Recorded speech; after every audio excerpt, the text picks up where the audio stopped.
रामपुर नामक गांव था। उस गांव में गीता नाम की एक औरत अपने पति राहुल और अपने बेटे गोपाल के साथ रहती थी। वो तीनों अपनी जिंदगी में बहुत खुश थे। गोपाल की उम्र विवाह योग्य हो गई थी। अजी सुनिए, मैं कल जिस शादी में गई थी वहां मेरे रिश्तेदार की बेटी गोपी को देखा। बड़ी सुंदर और सुशील लड़की है, बहुत सुंदर दिखती है और कामकाजी भी है। मैं सोच रही हूं कि हमारे गोपाल के साथ उसकी शादी करा देते हैं। ये कहकर गीता अपने बेटे की ओर देखती है। क्या तुम गोपी से शादी करोगे? यह सुनकर गोपाल ने भी अपने मां के फैसले पर सहमति दिखाई। फिर गोपाल और गोपी की बहुत धूमधाम से शादी हो गई। विदाई के वक्त गोपी के पिता ने गीता से कहा, देखो गीता, जब से तुम्हारी भाभी गुजरी है तब से मैंने गोपी को बहुत प्यार से पाला है। इसे कुछ काम करना नहीं आता है। तुम इसे बड़ी सावधानी से और प्यार से सिखा देना। अगर वो कुछ गलती करे तो माफ कर देना। गोपी के पिता ने रोते हुए ये सारी बातें गीता से कही। भाई साहब, आप ये सब क्यों बोल रहे हैं? गोपी मेरी बेटी की तरह है, बहू नहीं है। आप बिल्कुल निश्चिंत रहिए। मैं बहुत खुश हूं। इसके बाद गोपी ने अपने पिताजी का हाथ पकड़कर कहा, पिताजी, मैं जा रही हूँ। ध्यान रखिएगा अपना और सेहत का ख्याल रखिएगा, और जब भी चाहेंगे आप मुझसे मिलने आ जाइएगा। अपना दायित्व आपने पूरा किया है। गोपी के पिता ने उसे चुप कराया और विदा कर दिया। जैसे ही बहू घर में दाखिल हुई, सभी परिवार के लोग बहुत खुश हुए। कुछ दिन ऐसे ही बीत गए। गोपी बहुत अच्छा खाना पकाने लगी। परिवार के सभी लोग उसके खाने की तारीफ करते थे। तुम खाना तो बहुत स्वादिष्ट बनाती हो, पर तुम बहुत कम खाना खाती हो। इतना कम खाना खाओगी तो तुम्हारे पिताजी तुम्हें देखकर क्या बोलेंगे? कुछ नहीं। एक दिन गोपी अपने मनपसंद पकवान चिकन करी बना रही थी। उस वक्त घर वाले कोई भी घर में नहीं थे। उसने अपने खाने को टेबल पर परोसा और सोचने लगी, हे भगवान, बस परिवार वालों के बारे में सोच के कि वो क्या सोचेंगे। आज तक मैं कम खाना खाती आई हूं, पर आज तो घर में कोई नहीं है, मैं पूरा खाना खाऊंगी। उसने अपने आप से कहा और सारा पकवान खा गई। हे भगवान, बहुत दिनों के बाद मैंने इतना खाना खाया है। पर डकार और सांस फूलने की वजह से वो यहाँ वहां चलने लगी। इसी बीच परिवार के सभी लोग वहां आ गए। गोपी को इस हाल में देखकर उन्होंने पूछा, अरे बहू, तुम्हें क्या हो गया है? कुछ नहीं हुआ सासू माँ, जरा सा पेट में दर्द है, इसीलिए चल रही हूँ। कुछ दवाई खा लो, समझी? ये कहकर वो अंदर चली गई। धन्यवाद भगवान, वो सब अभी आए। अगर थोड़ी देर पहले आते तो मैं पकड़ी जाती। कुछ दिन के बाद गोपी का पति गोपाल कुछ फल लेकर आया। ये देखकर गोपी खुद से कहने लगी, अरे मेरे मनपसंद फल लाए हैं, मैं सब खा जाऊंगी। मुझे फल बड़े पसंद है। वाह!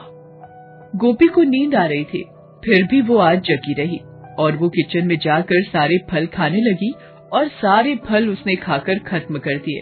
उसने एक भी फल नहीं छोड़ा। अगले दिन उसकी सासू माँ ने गोपी से कहा, गोपी, कल गोपाल बहुत सारे फल लाया था, कहाँ है वो सब? फल देखा है क्या तुमने? मुझे नहीं मालूम सासू माँ, मैं भी ढूंढ रही हूँ। मुझे लगा आपने ही छुपा रखे हैं शायद। अरे मैं क्यों छुपाऊंगी, मुझे मालूम नहीं है कि फल कहाँ है। ये कहकर गोपी की सास वहाँ से चली जाती है। उसी दिन गीता ने सबके लिए बिरयानी बनाई और गोपी को बिरयानी की सुगंध आ रही थी। अरे वाह, सासू माँ तो बहुत स्वादिष्ट खाना पकाती है। बिरयानी से भी बहुत अच्छी खुशबू आ रही है। मैं इसे खाने के लिए बेचैन हो रही हूँ। अगर वो सब खाकर सब खत्म कर दे और मेरे लिए नहीं छोड़ा तो मैं क्या करूँ? जब वो ये सोच रही थी कि अचानक से सासू आ गई। गोपी, मैंने सबके लिए बिरयानी बनाई है। पास वाली गली में एक छोटी सी जन्मदिन की पार्टी है, वहाँ से मैं अभी आती हूँ। तुम अपने ससुर जी और गोपाल को खाना परोस देना, समझी? ठीक है सासू माँ, आप आराम से जाइए, मैं सब देख लूंगी। जैसे ही उसकी सासू माँ घर से चली जाती है, गोपी ने एक बड़ी सी थाली निकाली और उसमें जल्दी से बिरयानी परोस कर जल्दी जल्दी खाने लगी। जब गोपी खा रही थी तब देखा कि थोड़ी सी बिरयानी बची हुई है। तब सोचा कि दूसरी बार फिर से खाऊंगी। जब सब सो जाएंगे तब मैं इसे चुपके चुपके खाऊंगी। हाँ, मुझे ऐसा ही करना होगा, नहीं तो मैं पकड़ी जाऊंगी और सब सोचेंगे कि मैं बहुत खाती हूँ। जब ऐसा सोच ही रही होती है, एक कुत्ता बाहर जोर जोर से भौंकने लगता है। कुत्ते को भौंकते हुए सुना तो थोड़ी सी बिरयानी थाली पर छोड़कर वह बाहर निकल गई।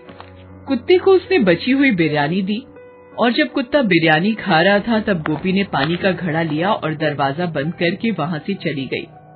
अंदर कुत्ते ने सारी बिरयानी खा ली।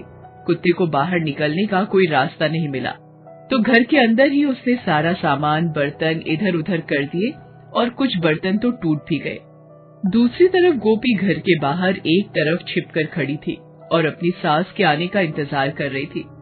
जैसे ही उसने देखा कि उसकी सासू माँ आ रही है, वो घर के पास गई जैसे कि उसको कुछ पता ही नहीं था और दरवाजा खोला तो कुत्ता जल्दी से घर से बाहर निकला। ये कुत्ता अंदर कैसे आ गया? तुम कहाँ थी? हे भगवान, इस कुत्ते ने अंदर क्या क्या किया होगा। गीता गोपी के साथ अंदर जाती है और देखती है कि बर्तन इधर उधर बिखरे हुए और बिरयानी का बर्तन खाली देखा तो वह चिंतित हो पड़ी और कहने लगी, हे भगवान, मैंने बिरयानी बड़ी मुश्किल से बनाई थी, कुत्ते ने सब खराब कर दिया। तुम कहाँ गई थी बहू, जवाब दो। अरे सासू माँ, घर में पानी नहीं था, मैं पानी लाने गई थी, मुझे मालूम नहीं था कि ये हो जाएगा। जब वापस आई तो देखा कि कुत्ते ने सारी बिरयानी खराब कर दी थी। वो ये कहकर रोने धोने का नाटक करने लगी। कोई बात नहीं, चलो छोड़ो, अगली बार जब तुम बाहर जाओ तो दरवाजे पर ताला लगा कर जाना, समझी? गोपी ने इस बात के लिए अपनी सासू माँ से माफी मांगी। अभी तुम्हारे ससुर जी और गोपाल आने वाले हैं, चलो खाना पकाते हैं। उस दिन रात को जब सब लोग सो गए तो गोपी उठी और किचन में जाकर बाकी बची हुई बिरयानी खाने लगी। अचानक उसे हिचकी आने लगी। गोपी ने पानी पीने के लिए जैसे ही ग्लास उठाया, ग्लास जमीन पर गिर गई। उस आवाज को सुनकर गोपी की सासू माँ जाग गई और रसोई में पहुंची। तब गोपी के हाथ में बिरयानी देखकर आश्चर्यचकित हो गई। गोपी सोचने लगी, अब क्या करूं? पकड़ी गई और वो चिंतित हो गई। हे भगवान, अब मैं क्या करूं? सासू माँ सामने खड़ी है और मैंने यहाँ पर बिरयानी खा ली है। भगवान, कुछ करो। गोपी, मुझे कुछ समझ नहीं आ रहा है कि ये क्या हो रहा है। मुझे सब सच सच बताओ, सब खाने का सामान कैसे गायब हो रहा है, बताओ। तब गोपी ने जो जो हुआ सब बताया। ये सुनकर गीता ने कहा कि तुमने फिर पहले ऐसा क्यों कहा कि तुम कुछ खाती ही नहीं हो? सासू माँ, मुझे आप सबके सामने खाने में शर्म आती थी। पता नहीं आप लोग मेरे बारे में क्या सोचोगे। बेटी, इतना खाने का शौक है तुझे, मुझे मालूम नहीं था। भगवान हमें बचाए, मुझे भी खाने का बड़ा शौक है। नहीं सासू माँ, आप तो चतुर हैं। उस दिन आपने खुद खाना बनाया और खुद ही खा गई और छिप छिप कर खाया सारा खाना, मैंने सब देखा था। हे भगवान, तुमने सब देख लिया? किसी से कहना नहीं, मैं भी तुम्हारे बारे में किसी को कुछ भी नहीं बताऊंगी, ठीक है? ये बात हम अपने बीच में ही रखेंगे ताकि किसी को भी कुछ पता न चले। इस बीच दोनों के पति वहां पर पहुंच गए। गीता और गोपी दोनों को देखकर चौंक गए। ये देखकर गीता के पति और गोपाल ने कहा, अच्छी सासू, अच्छी बहू मिली। हेलो दोस्तों, कैसे हैं आप सब? हमारी कहानियाँ देखने के लिए हमारे चैनल को सब्सक्राइब कीजिए और हाँ, बेल आइकॉन पर क्लिक करना मत भूलिएगा।